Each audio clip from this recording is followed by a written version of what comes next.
ఈరోజు ఈ సమావేశం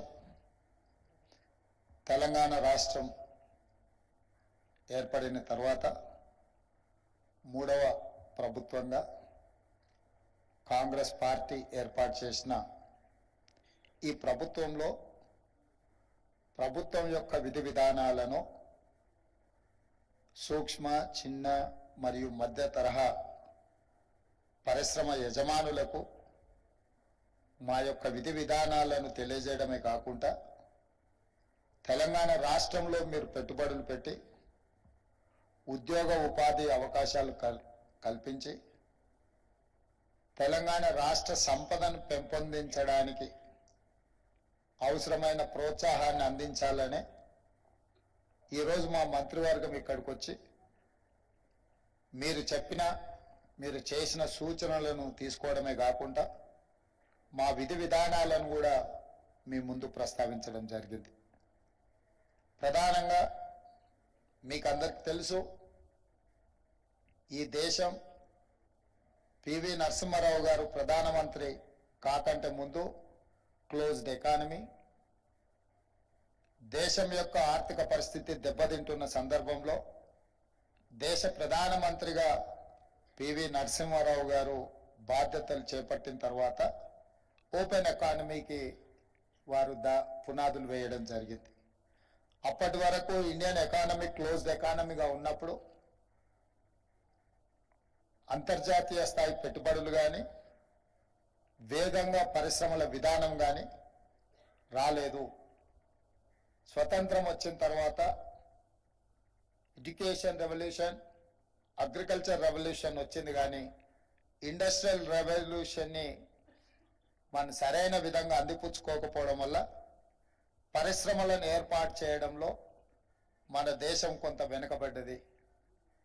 కానీ పివి నరసింహారావు గారు ఈ దేశానికి ప్రధానమంత్రి అయిన తర్వాత ఇండస్ట్రియల్ పాలసీలో తీసుకొచ్చిన మార్పులు, పెట్టుబడుల విధానంలో తీసుకొచ్చిన సరళీకృత విధానాలు, క్లోజ్డ్ ఎకానమీగా ఉన్న ఇండియన్ ఎకానమీ ఓపెన్ ఎకానమీగా ఎల్పిజి, లిబరలైజేషన్, ప్రైవేటైజేషన్, గ్లోబలైజేషన్ అంటే ప్రపంచంతో మనం పోటీ పడే విధంగా మన విధి విధానాలను మార్చి ఆనాడు వారు ప్రధానమంత్రిగా, శ్రీ మన్మోహన్ సింగ్ గారు ఆర్థిక మంత్రిగా ఈ దేశంలో గొప్ప విధానాలను తీసుకురావడంతో ఈరోజు భారతదేశము ప్రపంచ దేశాలతో పోటీ పడగలిగిన స్థాయికి మనం ఈరోజు రాణించినాం. ఆ పివి నరసింహారావు గారు మంతని శాసనసభ నియోజకవర్గం నుంచి వారు శాసనసభ్యులుగా పనిచేసి తెలంగాణ రాష్ట్రానికి ముఖ్యమంత్రిగా ప్రాతినిధ్యం వహించారు. వారి తర్వాత మళ్ళీ ఈనాడు అదే మంతని శాసనసభ నియోజకవర్గం నుంచి మిత్రుడు దుద్దిల్ల శ్రీధర్ బాబు గారు ప్రాతినిధ్యం వహిస్తూ ఈరోజు రాష్ట్రంలో పారిశ్రామిక విధానాలను దళితులకు, గిరిజనులకు, మహిళలకు అందుబాటులోకి తీసుకొచ్చి వాళ్ళకు ఇన్సెంటివ్స్ ఇవ్వడమే కాకుండా వాళ్ళను ప్రోత్సహించాలి. సూక్ష్మ, చిన్న మరియు మధ్య తరహా పరిశ్రమలను తెలంగాణ రాష్ట్రంలో నెలకొల్పడానికి అవసరమైన వాతావరణాన్ని సృష్టించాలి అని చెప్పి వారు ఇంత గొప్ప కార్యక్రమాన్ని తీసుకున్నారు. వారిని మనస్ఫూర్తిగా నేను అభినందిస్తున్నా. ఏ రాష్ట్రమైనా, ఏ ప్రభుత్వమైనా పాలసీ డాక్యుమెంట్ లేకుండా ఆ రాష్ట్రం అభివృద్ధి సాధిస్తుంది అని చెప్పి నేను అనుకోవడం లేదు.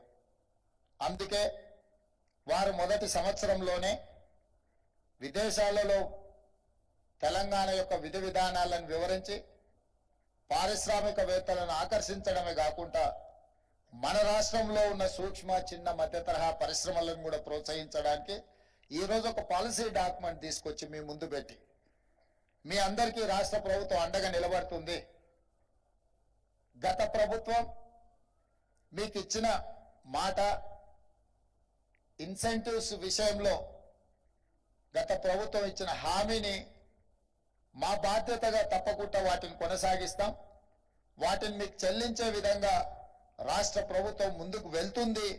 ప్రభుత్వం అనేది continuous process, government is continuous process.